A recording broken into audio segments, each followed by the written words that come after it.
Hello, my name is Neil and I am back with a new episode of Around the World in 7 days. So before we begin with today's story, let me share a personal incident which barely happened a few days back. As I was going through the newspaper just to get an idea of what's happening around the world, suddenly I stumbled upon a news which refreshed my memory of a reference from a book that I had read some time back. If my memory serves me right, that quote was something like this: Realpolitik for Bismarck depended on flexibility and on the ability to exploit every available option without the constraint of ideology. So, who was Bismarck? Well, this is beyond the scope of today's discussion, but you might have read about him in your history textbooks. Here, what matters the most is his realpolitik approach and his ideological flexibility in dealing with issues of international affairs. Now that you would have already got some idea about today's topic from the thumbnail and the title of this video, you would be wondering, how is this prologue related to Saudi Arabia and Iran relations, right? Okay, so with no further delay, let's get straight to the point. Basically, the two Gulf countries, Saudi Arabia and Iran, which due to various reasons have had a lot of animosity between them, have recently shown Bismarck like ideological flexibility. Yes, you heard it right. The arch rivals of the Middle East have shown amazing ideological flexibility, which could hint towards development of cordial terms between the two former enemy countries. The news article that I was referring to earlier was related to this only. As a matter of fact, a 4-day long meet took place between the officials of Saudi Arabia and Iran in China. And after this, both countries announced to restore their diplomatic relations. Now that they have agreed to restore their diplomatic relationship, this by itself means that at some point of time, their ties would have been broken.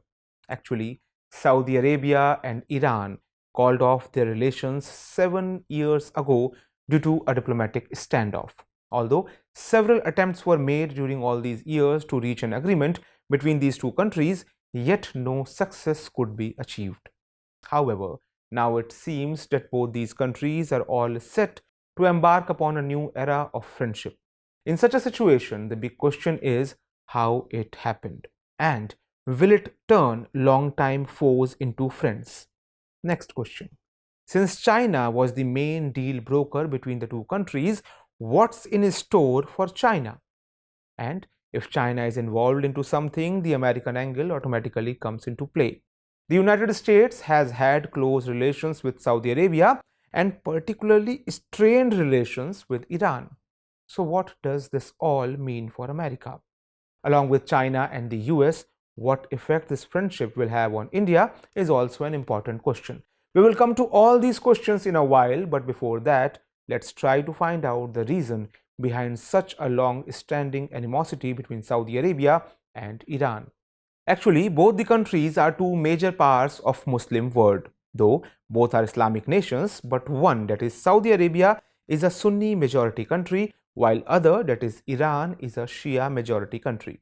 This religious division is not unique only to Saudi Arabia and Iran, but is seen almost in all the Muslim countries of the Middle East. Each of them has either Shia majority or Sunni majority.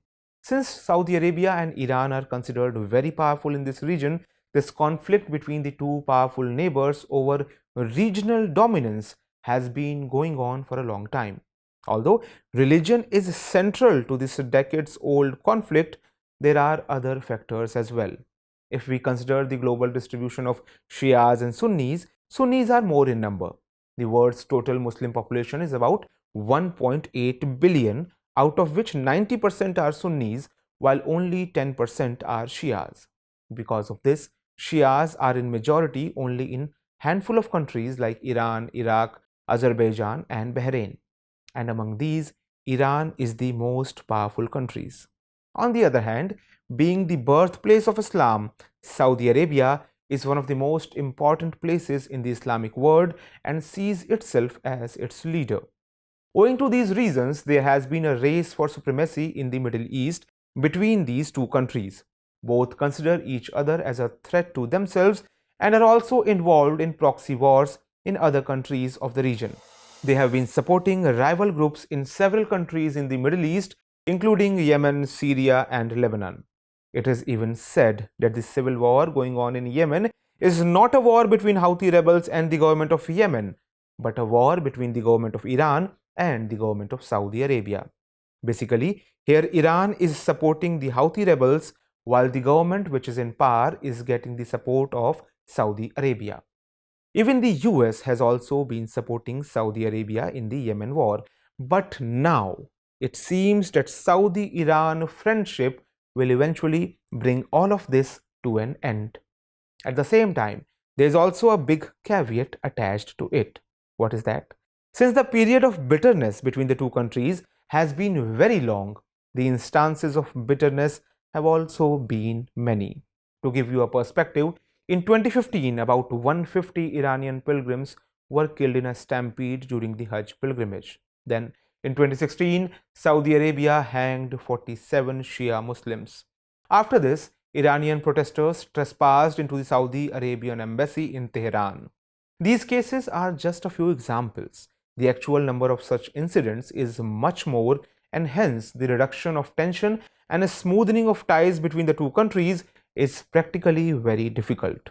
However, the experts are of the view that both these countries have understood that if they want to play their role in the Middle Eastern region, then they will have to put an end to mutual animosity. Now, this brings us to yet another important question. How will this incident impact the geopolitics of the region? If we talk about geopolitics, then this friendship between Iran and Saudi Arabia is certainly being seen as a big change in the Middle East. Till now, the US has been Saudi Arabia's biggest advocate in the Middle East. Since Saudi Arabia is the biggest player in the region, the US has been able to maintain a good hold in the region. But now Saudi Arabia and Iran friendship is being seen as a departure from what has been the scenario till now, hinting towards the entry of China in the region. We are referring to China's entry because it's China that brokered the deal and brought the two countries to the table. Therefore, it is being seen as a harbinger of the growing role of China in the Middle East. Although Russia is also already present in the region along with the US and it has good relations with countries like Syria and Iran, yet China's entry is significant. Why? Russia has a track record of standing by its friends in times of need, but the US has not been able to gain such a reputation. It is considered to be a country which ditches its friends. Therefore, some countries in the Middle East feel that they cannot depend solely on the US for their security needs. This is the reason that gradually these countries are turning towards the group led by Russia. Since China and Russia have good relations, therefore China's entry in the region holds more significance. However, this cannot be seen as America's complete withdrawal from the Middle East. Basically, in geopolitics, these strategic interests are paramount and everything else is secondary. Countries change sides in the pursuit of their interests, but that doesn't necessarily make them enemies. Friendship may still remain intact. Saudi Arabia may be getting closer to China and Russia, but there is no rift in its friendship with America. Therefore, this development should not be seen as America losing ground in the Middle East. It should simply be seen as Arab region's attempt to diversify its diplomatic relations. Now, last but not the least, what does this change mean for India? If we look at India's bilateral relations with Saudi Arabia and Iran, traditionally they have been good. However, at times India has found it difficult to strike a fine balance. Consequent to these developments, it is now believed that the conditions will become favorable for India. Whether this new deal will actually bring some concrete changes on ground or things will be back to square one is something that remains to be seen. If these two countries, I mean Saudi Arabia and Iran, can actually pick a leaf from Bismarck's book, then we can surely see some light at the end of the tunnel. So that was all for today's episode, but before we conclude, there's an interesting piece of information for the book lovers. The quote that I mentioned in the beginning was from Henry Kissinger's classic titled Diplomacy. It is an important and interesting book. You too should give it a read. Now let's note down today's question based on the discussion we just had. Saudi-Iran friendship is a welcoming development for India. Do you agree? Substantiate your views citing examples. That was all for this episode of Around the World in 7 days. See you in next one. Till then, goodbye.